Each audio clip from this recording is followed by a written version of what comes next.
Hello Ram గారు. Hi Nagaraju. So చాలామంది అండి రెగ్యులర్గా మన డైలీ లైఫ్లో ఈ అప్డేట్ అవటం కానివ్వండి, మనల్ని మనం ఎక్కడో రెగ్యులర్గా పరిగెత్తేటువంటి పరుగులో ఒక 2 రోజులు ఆపుకున్నా కూడా దాని డ్యామేజ్ భారీగా ఉంటుంది. కొంతమంది కావాలని నెగ్లిజెన్సీ చేసుకుంటూ ఉంటారు, కొంతమంది కావాలని పోస్ట్పోన్ చేసుకుంటూ ఉంటారు. అతిపెద్ద జబ్బు దాన్నే ప్రొకాస్టినేషన్ అని చెప్పేసి మనం అంటూ ఉంటాం. దానివల్ల మనల్ని మనం ఏ విధంగా నష్టపరుచుకుంటాము, అది ఎలా మన నుంచి స్టార్ట్ అవుతుంది అండ్ దాని నుంచి బయటపడాలి అని అంటే ఎలా? గజం కేవలం 15,500 రూపాయలతో 150 గజాల భూమి కేవలం 23 లక్షలు మాత్రమే. నాగరాజు, ప్రోక్రాస్టినేషన్ అంటే వాయిదా వేసే మనస్తత్వం.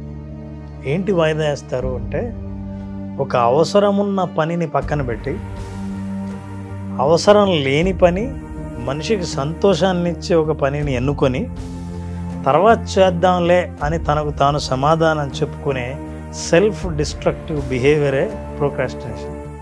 తన్ను తాను సబోటేజ్ చేసేది, తన అభివృద్ధిని కూడా నొక్కి పెట్టేసే ఒక లక్షణం ప్రోక్రాస్టినేషన్.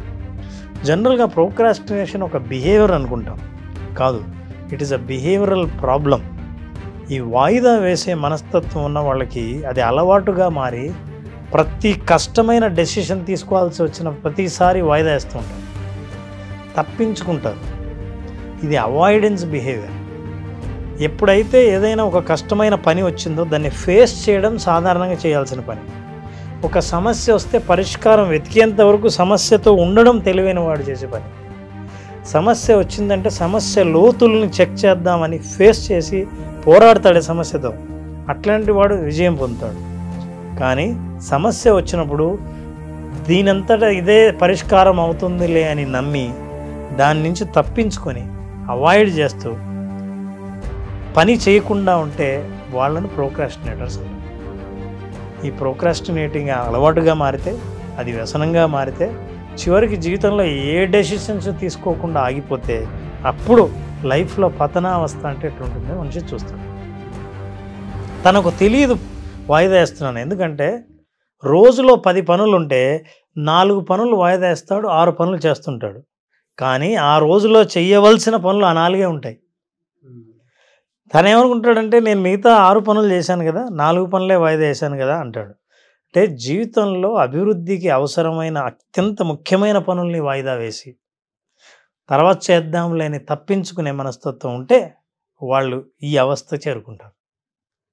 అసలు ఎందుకు ఇలా చేస్తారు, వీటికి కారణం ఏంటి అని గమనిస్తే మనం వాళ్ళ క్యారెక్టరిస్టిక్స్ ఎట్లుంటాయి.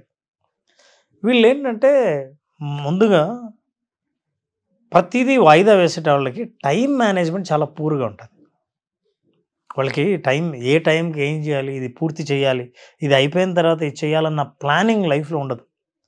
ఉండకపోవడం వల్ల ఇది నాకు లేదు అని ఒప్పుకోబోయి, ఇది ఇప్పుడు కాదు నిర్ణయం తీసుకోవాల్సింది తర్వాత అని తనకు తాను సమాధానం చెప్పుకుంటాడు. ఇది నేను కరెక్ట్, ఇది అవసరం లేదు అని. చాలా అవసరం ఉంటుంది. సో ఇలా ఒకటి ఈ లక్షణం ఇట్లా చూపిస్తుంటాడు. రెండవది ఇనాక్షన్, అంటే దేని మీద చర్య తీసుకోకపోవడం. అంటే ఏదైనా యాక్షన్ తీసుకుంటే పనులు ముందుకు అవుతాయి. ఏదైనా ఒక పని చేస్తే అంతకుముందు కానిది కనీసం కొంతైనా ముందుకు జరుగుతుంది. కానీ పని చేయడు. పని చేయకపోగా అదే ఇనాక్షన్ అంటే, పని చేయని జడత్వం. ఆ జడత్వంలో ఉండిపోయి ఆ మనిషి ఆ లక్షణాన్ని డెవలప్ చేసుకుని ఇప్పుడు వాయిదా వేయడం మొదలు పెడతాడు. మీరు ఎవరైనా సరే అడిగితే ఏమి పని చేయలేదంటే ఎప్పుడు చేయాలనుకున్నాడో ఒక అబద్ధం చెప్తాడు. లక్షణాలు వీళ్ళని పోస్ట్ పోన్ చేసేవాళ్ళు ప్రోక్రాస్టినేటర్స్ లక్షణాలు ఇలాగే ఉంటాయి. తర్వాత వీళ్ళకు ఎక్స్క్యూజెస్ ఇవ్వడం, బ్లేమ్ చేయడం కూడా అలవాటు. ఇది వీళ్ళ వల్లే ఇలా అయింది, వీళ్ళు లేకపోతే నేను ఇలా చేసేవాడిని, నేను ఎందుకు వాయిదా వేస్తున్నానంటే ఫలానా వాళ్ళు కారణం అని అట్లా వాయిదా వేయడం, బ్లేమ్ చేయడం, ఎవరినైనా ఎక్స్క్యూజెస్, కారణాలు చెప్పడము. ఈ కారణాల్లో ఎవరో ఒకరు ఉంటారు, తను ఉండడు. పరిస్థితులు కారణమవుతాయి, వ్యక్తులు కారణమవుతారు, సమయం కారణమవుతుంది. ఇట్లాంటి కారణాలన్నీ చెప్పి తప్పించుకుంటారు. ఇట్లాంటి లక్షణాలు ఉన్న వాళ్ళందరూ ప్రోక్రాస్టినేట్ చేస్తుంటారు. పైగా last and most important, complaining nature వాళ్ళ అభివృద్ధి మీద. నేను ముందుకే వెళ్ళట్లేదు, అనుకున్న పనులు ఏవవ్వట్లేదు, ఇది అనుకున్నా ఎందుకు, ఎప్పుడు అనుకున్నా అది అవ్వదు అని ఎప్పుడు కంప్లైంట్ చేస్తుంటారు వాళ్ళ లైఫ్ మీద. ఇట్లా కంప్లైంట్ చేయడం వల్ల వీళ్ళకి ఒక ప్రయోజనం ఉంది. ఎదుటి వాళ్ళు ఏమనుకుంటారంటే పాపం చాలా డెవలప్ అవ్వాలనుకుంటున్నాడు కానీ అవ్వలేకపోతున్నాడు అని అనిపించినప్పుడు అవతల వాళ్ళు వీళ్ళని తప్పు పట్టరుగా. అట్లా తప్పు పట్టనప్పుడు తను తప్పించుకుని తిరుగుతాడే, అది ప్రోక్రాస్టినేషన్ బిహేవియర్. ఈ ప్రోక్రాస్టినేషన్ బిహేవియర్ వల్ల లైఫ్ ఎట్లా ఉంటుందంటే ఒక్కరోజుగా పతనం అవ్వదు. ఎవ్రీ డే మనం బటర్ఫ్లై ఎఫెక్ట్ అంటాం చూసా, అట్లాంటి బటర్ఫ్లై ఎఫెక్ట్ దీని మీద ఉంటుంది. రోజు రోజుకు తెలియకుండానే ఏదో ఒక రోజు తను చెయ్యాలనుకున్న నిర్ణయం తీసుకోవాలనుకున్నా ముందుకు సాగాలనుకున్నా ఒక్క అడుగు కూడా ముందుకు వేయలేని పరిస్థితి చేరుకుంటాడు. సో నారాజు మనం ఇందాక చెప్పుకున్న ఈ లక్షణాలు ఉన్న వాళ్ళందరూ వాయిదా వేసేవాళ్ళు చాలా రకాలుగా నష్టపోతుంటారు. ఉదాహరణకు చూడండి, ఒక్కొక్కసారి కొన్ని ఇంపార్టెంట్ పనులు మన ఆరోగ్యానికి సంబంధించినవి, మన సేఫ్టీకి సంబంధించినవి మనం వాయిదా వేస్తాం. కానీ ఏదో ఒక రోజు వాయిదా వేసి ఏదో ఒక్క రోజు చేద్దాం అనుకున్న ముందు రోజే జరగకూడదు జరుగుతుంది. ఉదాహరణకి ఎన్నిసార్లు మనం వాయిదా వేయం, బండి సర్వీస్ కావచ్చు, బండిలో ప్రాబ్లం ఉందని తెలిసి ఇది సర్వీస్కి ఇవ్వాలని తెలిసి పని జరుగుతోంది కదా అని ఆ పనిని అట్లే జరిపించుకొని మన బద్ధకంతో ఆలస్యం చేస్తే జరగకూడని ప్రమాదం ఆ రోజే జరగచ్చు. ఏ ఇన్సూరెన్స్నో నువ్వు మళ్ళీ రెన్యువల్ చేయవలసిన ఇన్సూరెన్సు ఆఖరి రోజు, అందుకే వాళ్ళు ఏం చెప్తారంటే రాత్రి 12 దాకా ఈ ఇన్సూరెన్సు యాక్టివ్గా ఉంటుంది అని అంటారు. ఏమాత్రం పొరపాటున ఒక్కరోజు అటు జరిగినా సరే మీరు ఇన్సూరెన్స్ని కోల్పోయిన వాళ్ళు అవుతారు. ఆఖరి నిమిషం వరకు పని చేయని వాళ్ళు ఎంత ఇబ్బంది పడుతుంటారో. ఉదాహరణకి సుబ్రావ్ ఉన్నాడు. సుబ్రావ్ ఏం చేశాడంటే ఆఫీసులో ఎప్పుడు నీకు ప్రమోషన్ కావాలన్నా డెవలప్ కావాలన్నా ఏవో ఒక స్కిల్స్ డెవలప్ చేసుకుంటూ ఉండాలి. అయితే పబ్లిక్ స్పీకింగ్ స్కిల్స్ ఎలా ఉన్నాయని వాళ్ళందరూ సుబ్రావ్ని వచ్చి ఒక్కొక్కరిని టెస్ట్ చేస్తున్నారు డిపార్ట్మెంట్లో. సుబ్రావ్ ఏం చేశాడు, ఇప్పుడు పబ్లిక్ స్పీకింగ్ స్కిల్స్ మనకి చాలా పూర్గా ఉన్నాయి, లేచి నిలబడి చెప్తే అందరు నవ్వుతారు అని ప్రతిసారి సెలవు పెట్టేవాడు. ఇవాళ పబ్లిక్ స్పీకింగ్ స్కిల్స్ టెస్ట్ ఉంది అని అంటే ఆ రోజు సెలవు పెట్టేవాడు, అంటే వాయిదా వేసేవాడు. పర్లేదులే మనకు పబ్లిక్ స్పీకింగ్ ఏం అవసరం లేదని. చివరికి సంవత్సరం ఎండింగ్లో పర్ఫార్మెన్స్ అప్రైజల్ రోజు ఎవరెవరు ఎంత పర్ఫామ్ చేశారని, సుబ్రావ్ బాగా పనిచేశాడు, ఇప్పుడు స్కిల్స్ ఎన్ని డెవలప్ చేసుకున్నాడో చూద్దామని సడన్గా ఈరోజే పబ్లిక్ స్పీకింగ్ స్కిల్స్ అన్నారు. ఇన్ని రోజు అటెండ్ కాని వ్యక్తి ఆ ఒక్కరోజు వచ్చి పర్ఫామ్ చేయాలంటే చేయలేడు, ఫెయిల్ అయ్యాడు. అప్పుడు సుబ్రావ్ అయిపోయిన తర్వాత మిగతా వాళ్ళని కలిస్తే వాళ్ళు అన్నారు, ప్రతిరోజు మేము రెగ్యులర్గా ఆఫీస్కి వచ్చి మాకు భయమే, కానీ నేర్చుకోవాలన్న కోరిక ఆ భయాన్ని ఎదుర్కొనేలా చేసింది. నువ్వేం చేసావు, నీ భయాన్ని తప్పించుకోవడం కోసం నువ్వు సెలవు పెట్టావు, ఇప్పుడు అనుభవించు. అది సుబ్రావ్ పరిస్థితి. ఇంట్లో కూడా చాలా అవసరాలు, పిల్లలు తల్లిదండ్రులను అడుగుతూ ఉంటారు, నాన్న నీ టైం కావాలి అని. చాలా బిజీ, ఎంత బిజీ అంటే దేనికి టైం లేదు. ఫ్రెండ్స్కి టైం ఇవ్వచ్చు, బయటికి టైం ఇవ్వచ్చు, షికారుకు టైం ఇస్తాడు, అందరికీ టైం ఇస్తాడు, కానీ ఫ్యామిలీ మెంబర్స్కి మాత్రం టైం ఇవ్వడు. ఏదో ఒక రోజు ఓ వ్యక్తి ఎక్కడో ఇంట్లో అందరికీ చెప్పాడు, ఏదైనా సరే మనిషి డెవలప్ అవ్వాలంటే ఇతరులకు అందరికీ చెప్పే మనిషి టైం ఇంట్లో ఇవ్వకుండా టైం ఇస్తే ఇంట్లో ఎంత బాగుంటారో అని బయట అందరికీ చెప్తూ ఇంటికి వచ్చేసరికి వాళ్ళ ఆవిడ ఒక లెటర్ పెట్టిందంట, సారీ నేను మీతో గడపలేకపోతున్నాను, మీరు ఎప్పుడు నాకు టైం ఇవ్వలేదు, వదిలి వెళ్ళిపోతున్నాను. అసలు ఈ విషయం రియలైజ్ అయ్యేలోగా వాళ్ళ ఆవిడ వదిలి వెళ్ళిపోయింది. మనకు తెలియకుండా నష్టాలు. Slipper shot answer Ram sir. నిజంగా మీరు చెప్పినటువంటి అనాలిసిస్ అంటే జనరల్గా మనకు తెలియకుండానండి మన లైఫ్లో చాలా రకాల నెగ్లిజెన్సీస్ మనం చేస్తూ ఉంటాం. ఫర్ ఎగ్జాంపుల్ ఈవెన్ మనం వైఫ్ అండ్ హస్బెండ్లో కూడా కొన్నిసార్లు చూస్తూ ఉంటాం, తెలియకుండానే ఇప్పుడు వైఫ్ సైడ్ నుంచో లేదా హస్బెండ్ సైడ్ నుంచో రిలేషన్స్ ఎవరైనా వచ్చారు అనుకోండి, వాళ్ళని ఒకలాగాను ఇంకొకలాగాను ట్రీట్ చేస్తాము. కొంతమంది అయితే నెగ్లిజెన్సీ తోటి ఆపేసి ముందుకు వెళ్ళిపోతూ ఉంటారు. అంటే రిలేషన్షిప్లో అంత ఇదిగా ఉంటుంది. తర్వాత తెలుస్తుంది దాని డ్యామేజ్ ఏ విధంగా ఉంటుంది అని అంటే, నెగ్లెక్ట్ చేశారు కదా, సరే వీళ్ళంత ఏముంది పట్టించుకోకపోతే ఇప్పుడు ఏముంది, తర్వాత చూద్దాంలే తర్వాత పట్టించుకుందాం అని అంటే, ఎక్కడైతే ఏ రిలేషన్షిప్ని అయితే మీరు నెగ్లెక్ట్ చేస్తారో, రిలేషన్షిప్ దగ్గర మీరు వాయిదా వేస్తూ వస్తూ ఉంటారో, వడ్డీతో సహా మీకు తిరిగి చెల్లించాల్సినటువంటి అవసరం వచ్చేస్తుంది. అది డ్యామేజ్ జరిగేదాకా ఇంత డ్యామేజ్ ఉంటుందని తెలియదు, రియలైజ్ అయిన తర్వాత రిపేర్ చేసే అవకాశం ఉండదు. దీన్ని ఇర్రిపేరబుల్ డ్యామేజెస్ అంటారు. సో ఇవి మనందరం చాలా సమాజంలో మన చుట్టూ ఫేస్ చేసే సమస్యలు మనం చూస్తుంటాం. అంటే సోషల్ లైఫ్లో, పర్సనల్ లైఫ్లో, ప్రొఫెషనల్ లైఫ్లో ఎలా దెబ్బతింటాం అన్నది. సో వాయిదా వేసే మనస్తత్వం వల్ల వచ్చే అతిపెద్ద ఇబ్బందులు లైఫ్లో కనిపించవు, కానీ ఒక్కసారి తగిలితే పెద్ద డ్యామేజ్ అవుతుంది. నారాజు, మనం రీజన్స్ ఒకసారి ఆలోచిస్తే వీళ్ళకు ఫియర్ ఆఫ్ ఫెయిల్యూర్ ఉంటుంది. ఫెయిల్ అవుతామేమన్న భయం వల్ల ఒక పనిని వాయిదా వేయడం ద్వారా ఆ డిస్కంఫర్ట్ నుంచి తప్పించుకునే ప్రయత్నం చేస్తారు. ఫర్ ఎగ్జాంపుల్ ఇప్పుడు స్టూడెంట్స్ చూద్దాం. కొంతమంది కెరీర్లో గవర్నమెంట్ జాబ్ రావాలి, ఈ కంపెనీకి అప్లై చేస్తే మనం చదువుకుంటే మనకు జాబ్ వస్తుంది అనే కోరిక బాగుంటుంది. కోరిక తర్వాత ప్రయత్నం చేయాలి, నేను ఏం చదువుకోవాలి, ఏ స్కిల్స్ డెవలప్ చేసుకోవాలి, ఎప్పుడు ఎగ్జామ్ ఉంది, షెడ్యూల్ ఎలా చేసుకోవాలి అని చివరి మినిట్ దాకా అప్లై చేయడంలో కూడా ఆగిపోతుంటారు. ఎందుకు, మన అనుభవం కూడా ఉంది. మన దగ్గర ఏదైనా రిజిస్టర్ చేసుకోవాలనుకుంటే చివరి మినిట్ దాకా వాయిదా వేసే మనస్తత్వం ఏదైతే ఉందో అది మంచిది కాదు.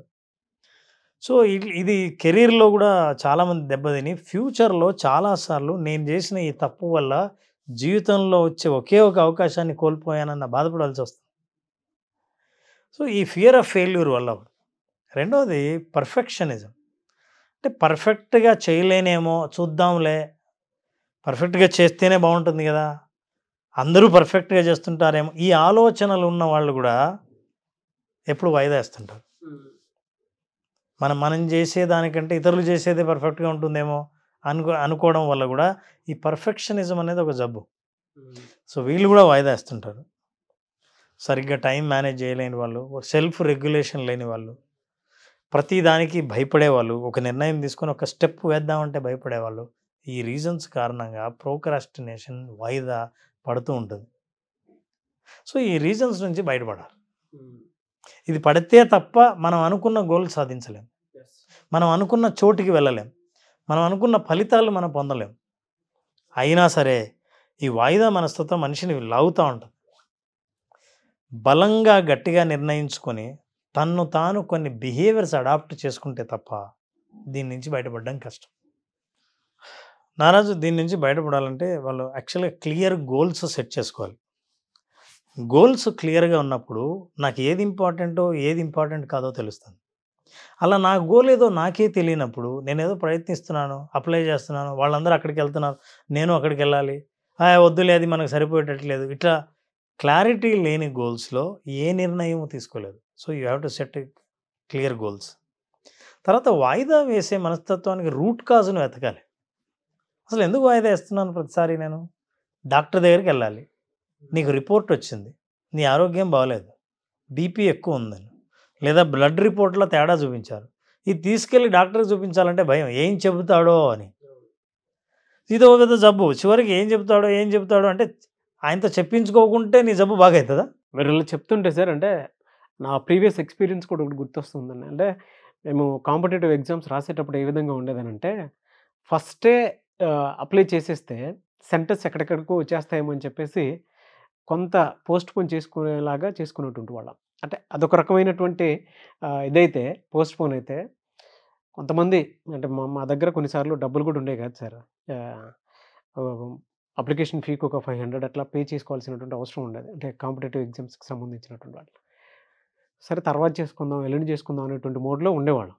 బట్ లాస్ట్ డే వచ్చేటప్పటికి ఏమయ్యేదనంటే, అంటే మేము వాయిదా వేసుకుంటూ వచ్చేటువంటి పరిస్థితిలో లాస్ట్ డే అప్లై చేద్దాం అనుకుంటే హరిభరి ఉండేది. అంటే మేము కాంపిటేటివ్ ప్రిపేర్ అయ్యే టైంలో ప్రతి స్టూడెంట్ చేసేటువంటి మిస్టేక్ అదే. ఎప్పుడూ కూడా వాయిదా వేయకూడదు, ఫస్టే అప్లై చేసేసుకుంటే దానంత ఉత్తమం ఉండదు.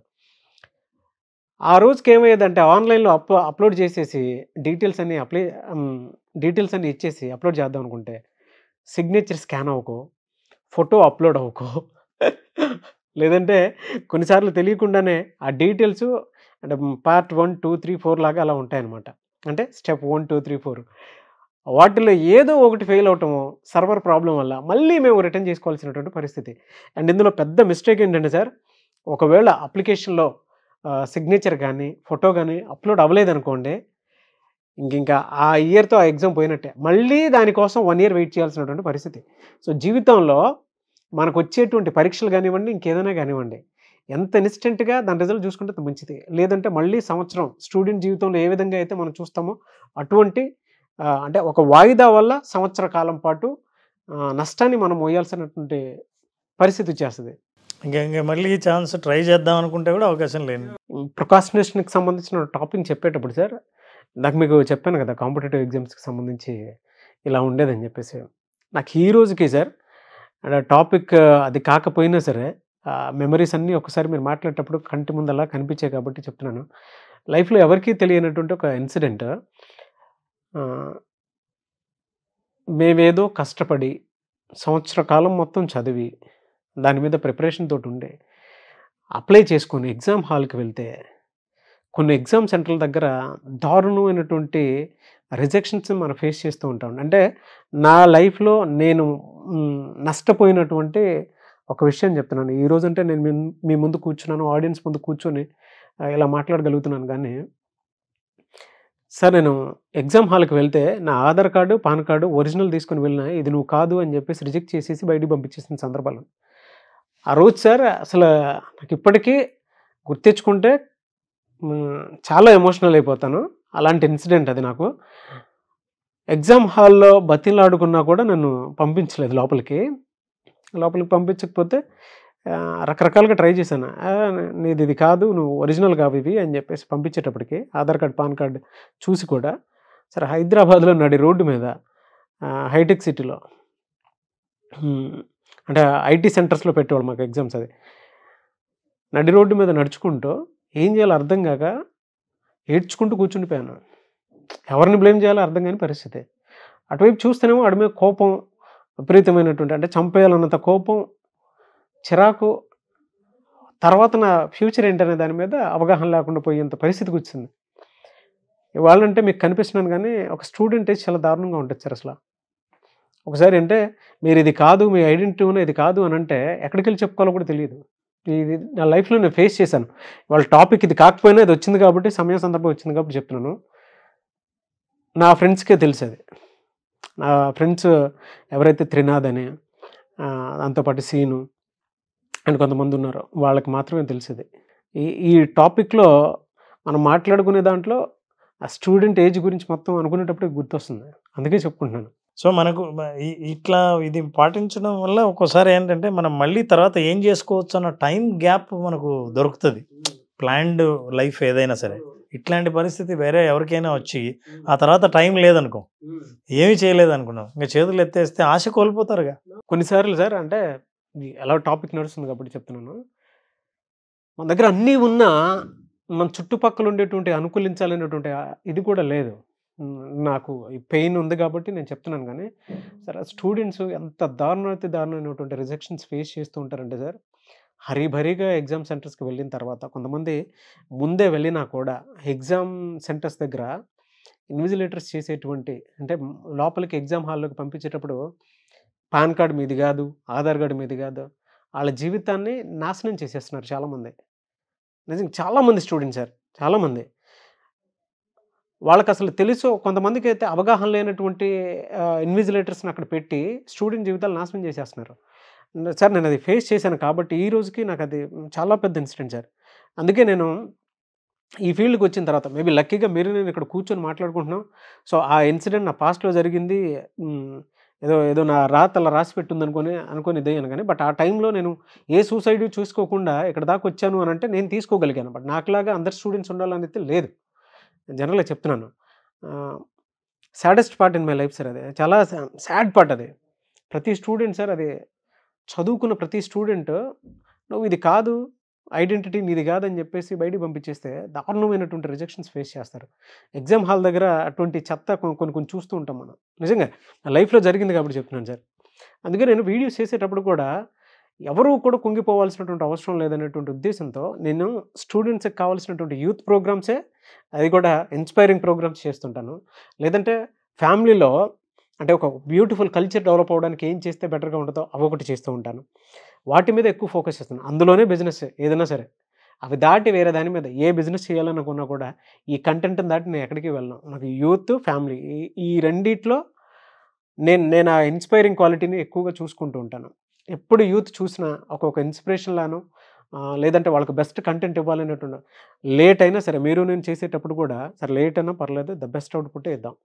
ఎందుకు కూర్చుంటామంటే ఒక వీడియోకి కొన్నిసార్లు నేను రామ్ గారు కూర్చునేటప్పుడు కూడా ఎవరితో చేసినా ఒక వీడియో రాలేదని దానికి 2 డేస్ అయినా సరే కంటెంట్ కోసం కష్టపడతాము. సో అంత దారుణమైనటువంటి హార్డ్ వర్క్ ఉండి మీకోసం చెప్పేసి అంత ఇదిగా చేస్తాను. ఎందుకంటే ఆ ఫేజ్ అంతా నేను చూసాను, వాళ్ళ మానసిక ఆవేదన ఏ విధంగా ఉంటుందని దాని మీద. నిజం సార్.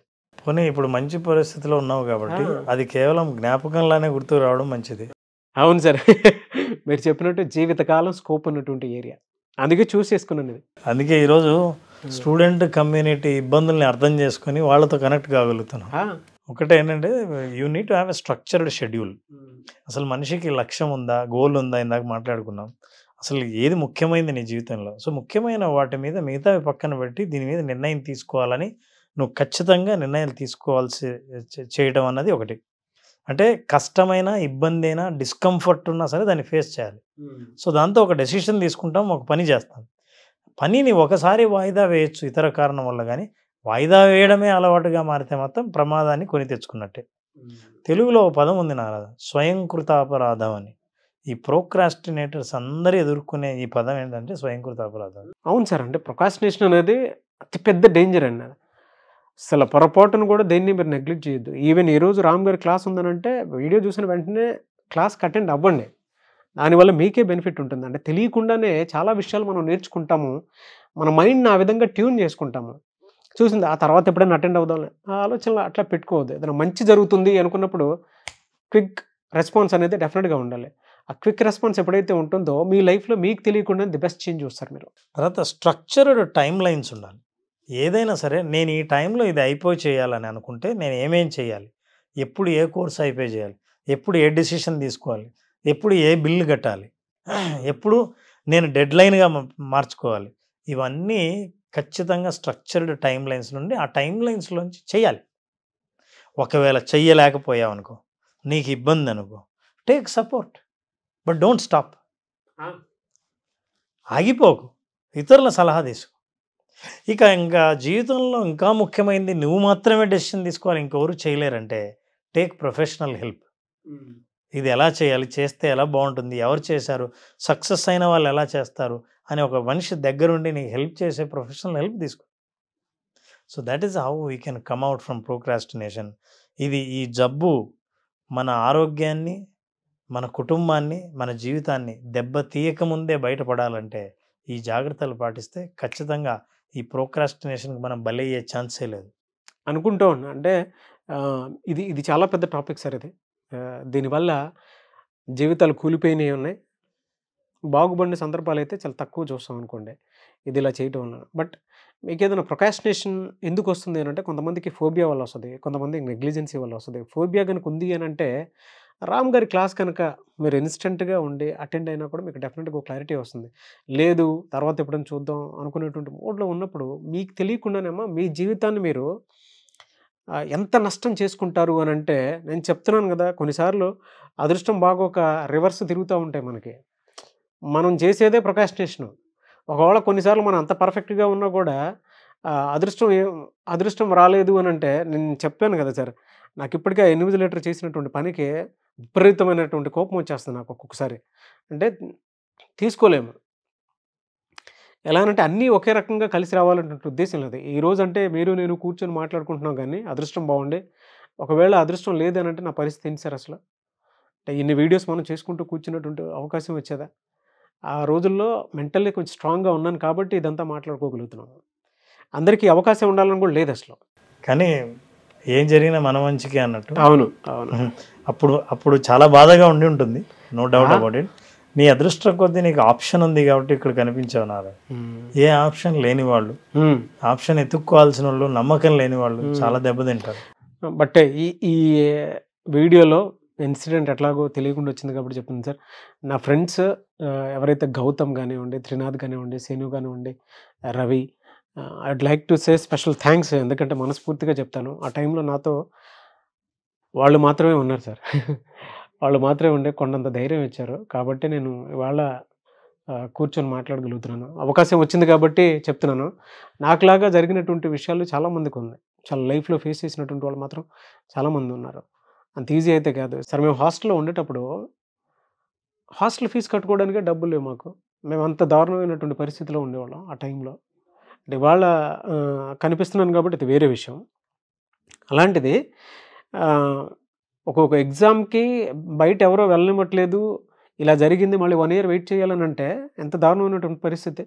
ఇంట్లో వాళ్ళని అడగలేము, ఎందుకంటే వాళ్ళకి కొడుకు ఎదిగొచ్చిన కొడుకు ఇంకా స్టడీస్లోనే ఉన్నాడు అని అంటే ఊళ్ళో అదొక రకమైనటువంటి అవమానం వాళ్ళకి. రెండోది అడగడానికి మనకు కూడా కొంచెం ఇబ్బందిగా ఉంటుంది. ఏదైనా జాబ్ ఉంటే వాళ్ళు సరిగ్గా చూసుకోవచ్చు కదా అనేటువంటి మోడ్లో ఉంటాం మనం. అంటే ఇవాళ మనం కనిపించేది వేరు, గతానికి సంబంధించినటువంటి విషయాలు వేరు కాబట్టి చెప్తున్నాను సార్. బట్ మీ జీవితాన్ని అంటే ఎప్పుడు ఏ విధంగా ఉంటుందో తెలియదు, బట్ ఇన్స్టెంట్గా ఏదైనా సరే పోస్ట్ పోన్ చేసుకోకుండా మాత్రం జీవితాన్ని ఇచ్చేసుకోండి. But anyways sir, thank you. ఒకసారి ఆ మెమరీలోకి వెళ్ళాల్సినటువంటి అవసరం వచ్చేలా చేశారు. బట్ ఎందుకో ఆ ఆవేదన కూడా నాకు వచ్చింది. ఎనీవేస్ థ్యాంక్ యూ అండి, and wish you all the best Ram గారు. Thank you Rana sir. మళ్ళీ క్లాస్ ఎప్పుడంటే అవకాశం ఉంటుందండి, basic visualization class? February 6th నా క్లాస్ స్టార్ట్ చేస్తున్నాను, బేసిక్ విజువలైజేషన్. సో బేసిక్ విజువలైజేషన్లో అసలు మనిషి ప్రశాంతతను ఎట్లా సాధించాలి, ఈ ప్రశాంతత నుంచి భవిష్యత్తుని ఎట్లా సృష్టించుకోవాలి అని తెలుసుకోవాల్సిన వాళ్ళు ఉంటే, అసలు నా భవిష్యత్తు ఎట్లా పోతుందో అగమ్యగోచరంగా ఉంది అని అనుకున్న వాళ్ళు ఒక గమ్యాన్ని చూడాలనుకుంటే విజువలైజేషన్ బేసిక్స్ అటెండ్ అవుతాయి. ఈ కింద కనిపించే నంబర్కి ఫోన్ చేసి రిజిస్టర్ చేసుకుంటే 5 రోజుల పాటు అమేజింగ్ అనుభవాన్ని మనం ఇస్తాం. డెఫినెట్గా సార్. ఎనీవేస్ థ్యాంక్ యూ అండి, thank you so much Ram గారు. Thank you Naraj. సో చూసారు కదండి వీడియో. ఈ వీడియోపై మీ అభిప్రాయాన్ని కమెంట్ బాక్స్లో పోస్ట్ చేయండి. ముఖ్యంగా మీరు కనుక February 6th visualisation class attend అవ్వాలి అనుకుంటే స్క్రీన్ మీద మీ కాంటాక్ట్ నెంబర్ కనిపిస్తుంది, దానికి మీరు కాల్ ఆర్ మెసేజ్ వాట్సాప్ చేసి వెంటనే ఎన్రోల్ చేసుకోండి. మీ మనసుని ప్రశాంతంగా ఉంచుకోవాలనుకున్నా, మీరు అనుకున్నది సాధించాలన్నా, జీవితంలో జరిగేటువంటి అంటే మీకు కొన్ని ఇన్సిడెంట్స్ వల్ల సమస్యలు చుట్టూ కమ్మేస్తూ ఉన్నా కూడా దాని నుంచి బయటపడాలి అని అంటే ఒకే ఒక సొల్యూషన్ విజువలైజేషన్. సో ఆసక్తి కలిగిన వారు స్క్రీన్ మీద కనిపిస్తున్న నెంబర్కి కాల్ ఆర్ మెసేజ్ వాట్సాప్ చేసి వెంటనే ఎన్రోల్ చేసుకోండి. ఈ వీడియో లైక్ చేయండి, షేర్ మాత్రం తప్పకుండా చేయండి. ఇలాంటి మరిన్ని వీడియోస్ కోసం మా ఛానల్ ఫాలో అవ్వండి. Thank you.